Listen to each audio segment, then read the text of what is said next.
이제는 유튜브라는 거에 검색만 하면 다 나와요. 그러나 그 정보가 정확한지 아닌지 그건 저희가 치러야 할 대가라고 하지 않았습니까? 네. 그래서 저는 여러분들이 저를 만난 거, 운의 작용, 유튜브 알고리즘이 작용해서 저라는 여러분들이 간절하게 투자를 꿈꾸고 투자의 성공을 희망을 하기 때문에 유튜브 알고리즘에서 그렇게 맞춰준 거겠죠.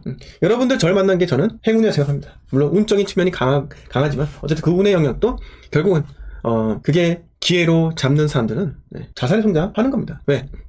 저는 다른 투자 방송과는 다르죠. 대중적인 이야기를 하지 않아요. 대중의 생각과 다른 이야기입니다. 누구나 서울 수도권 부동산이 2천만의 인구가 집중해서 살기 때문에 서울 수도권 이야기를 하면 공감도가 가장 높고요. 서울 수도권 오릅니다 또는 서울 수도권 폭락합니다 이런 영상만 올리면은 저도 마찬가지로 큰 성공을 할 수가 있는 겁니다. 멤버십 운용하지만은 그렇게 조회수로 벌어들인 수익이 장난 아니라고요. 하지만 제가 남들과 다르게 이야기를 하는 이유는요, 무엇일까요? 투자의 세상은 대중적이지 않기 때문에 그래요. 물론 아파트라는 대중적인 재화는 선택할 필요는 있겠죠. 아파트라는 대중적인 상품을 선택해야 돼요. 하지만 남들하고 똑같이 흘러들어간다? 그거는 나한테 돈을 벌 수 있게 하는 그런 기회는 없다는 겁니다. 여러분, 삼성전자에 다 베팅해보세요. 얼마 벌 건데요?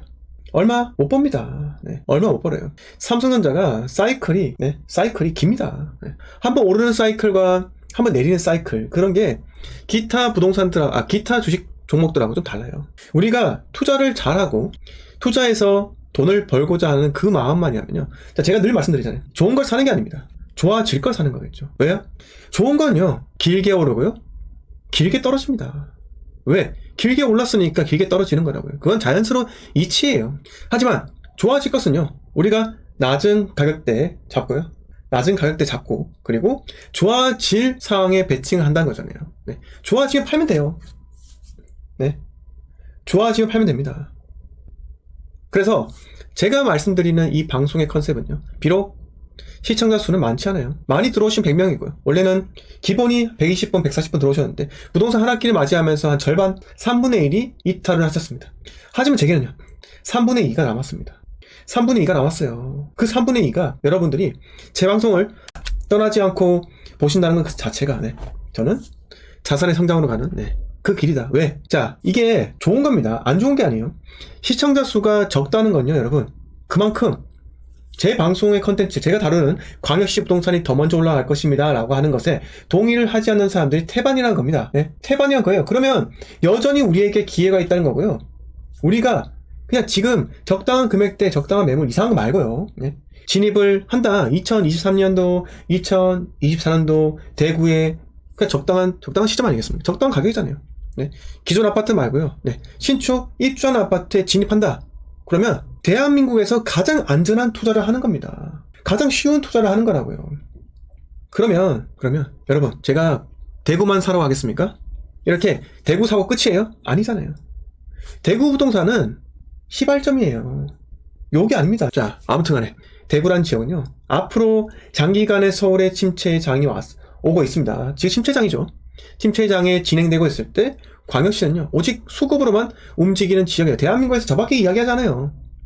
앞으로 6, 7년간 서울 수도권 부동산이 장기간 침체로 갈 건데, 그때 오를 지역은요, 수급 개선으로만 상승할 수 있는 그런 아파트라고요. 그런 지역이라고요. 그게 어디다? 대구, 울산, 부산, 또 어디요? 대전, 청주입니다. 이 5개 도시만 위주로 공부를 해도요, 5개 도시 위주로만 투자를 하고, 내가 최소 2번의 사이클, 최대 3번의 사이클만 타더라도 여러분, 우리는 2030년도 이후에 3기 신도시라는 대형 악재가 있는 서울 수도권 부동산에 진입할 수 있는 자금을 가질 수 있다는 겁니다. 이렇게 목표와 비전을 세워주고 거기 향해서 달려가는 방송이 어디 있습니까? 아무리 유튜브 여러분 4,547만 명이 보더라도, 정말 엄청나게 많은 채널들이 있더라도요, 제 방송은요, 컨셉은 명확합니다. 지금 광역시 부동산을 사야지 돈을 버는 길이고요. 2030년도 이후에 준생은요, 일체 광역시 부동산 이야기 하지 않을 거예요. 그때 가서 대구 부동산 전망 이야기해주세요. 안 통합니다. 이야기 안 해드릴 거예요. 부산이건 울산이건 마찬가지입니다. 이야기 드리지 않을 겁니다. 대전, 청주도 마찬가지예요. 이야기 안 드릴 거예요. 그 이유가 뭘까요? 3기 신도시 입주할 때는 서울 수도권을 매수해야 되는 당연한 이치이기 때문에 그렇습니다. 당연한 시기잖아요. 그 시기에 광역시에 집중한다? 3기 신도시 전세로 들어가는 사람들 숫자, 전세로 들어가잖아요. 전세 자금 대출 받는 그 총량만 해도 어마어마하다는 겁니다. 그러면 대한민국 유동성이 다시 한번 어마어마하게 풍부해지는 그런 시기다. 그런 시기에는 저는 광역시 이야기 안 할 거라고요. 여러분들하고 저하고 이렇게 시간을 깊게 해서 매일같이 1시간 정도 소통할 수 있는 시간은 이제 6년에서 많으면 7년밖에 남지 않았습니다.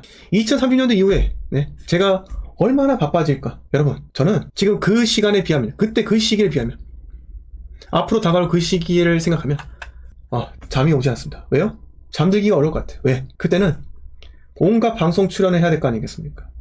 책 내면은 그냥 팔리는 시간이에요. 그냥 부동산 서울에 깃발 하나 꽂히면 돈 버는 시기라고요. 엄청나게 바쁜 시기란 거예요. 공개 활동을 해야 될 거 아니겠습니까? 하지만 지금 오프라인 강의, 그리고 앞으로 제가 준비한 온라인 강의는 지금 2월달에 하려고 하니까 2월달에 제가 강의가 2개나 있어가지고 그냥 좀 더 준비를 했다가 3월달에 초보 강의를 한번 하는 게 어떨까. 2월 24일에 대구 강의거든요. 대구 오프라인 강의니까 대구 오프라인 강의 그 이후에 시작하는 게 좋지 않을까 생각이 들어요. 그래서 여러분, 저만 따라오라는 이야기 아닙니다. 여러분들께서 제가 하는 말을 한번 들어보시고 합리적이다 라고 생각하시면은 저랑 같이 2030년도까지 따라가는 겁니다.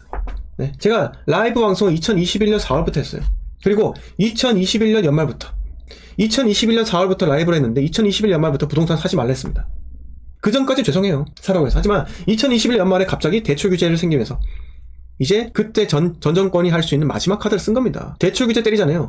대출 규제 때리는 순간 이 부동산 시장의 유동성이 끊기면서 가격이 추락할 수밖에 없는 마지막 카드를 쓴 겁니다. 그거는 전 정권이 계속 쓰지 않다가 쓴 유일한 카드라고요. 30개의 대책 중 가장 센 게 바로 대출 억제입니다. 그리고 2022년 내내 제가 뭐라고 했습니까? 1년 내내 이야기했어요. 대구를 주목하셔라. 우리 골드 멤버십 회원 같은 경우는요, 2022년에 들어오신 분들, 초부터 지금까지 21년부터 들어오셔가지고 3년 동안 하신 분들 계십니다. 22년부터 매주 제가 내드린 과제 수행 빡세게 하면서요, 대구를 주목을 했고 23년도 대구를 매수하기 시작했다고요. 그때 대구를 매수하신 분들, 지금 대구로 투자가 끝일까요? 어떤 분은 한 채 사서, 어떤 분은 한 채를 매수했을 거고요. 어떤 분은 두 채를 했습니다. 어떤 분은 세 채, 네 채, 다섯 채, 여러 채를 하신 분도 계세요. 근데 그분들이 대구 사고 끝일까요? 아닙니다. 25년도에 부산이라는 목표점을 또 드렸잖아요. 부산이라는 목표점 드렸고, 이제 그 부산을 향해서 달려가야 할 때입니다. 부산 부동산이요, 여러분, 들썩들썩할 것 같죠? 해운대 자동 들썩들썩할 것 같죠? 노후도시 특별법으로 들썩들썩 하지 않는다는 게 우리한테 기회라고요. 부동산 시장이 하락기잖아요? 침체기잖아요? 그 어떤 정부 대책이 나와보세요. 재건축해서 니네 아파트, 새 아파트 줄게. 자, 4억짜리 아파트 추가 분담금 2억 해서 6억 되잖아요. 6억 돼요. 근데 인근의 신축 아파트 7억이에요. 그러면 재건축이 진행이 잘 될까요?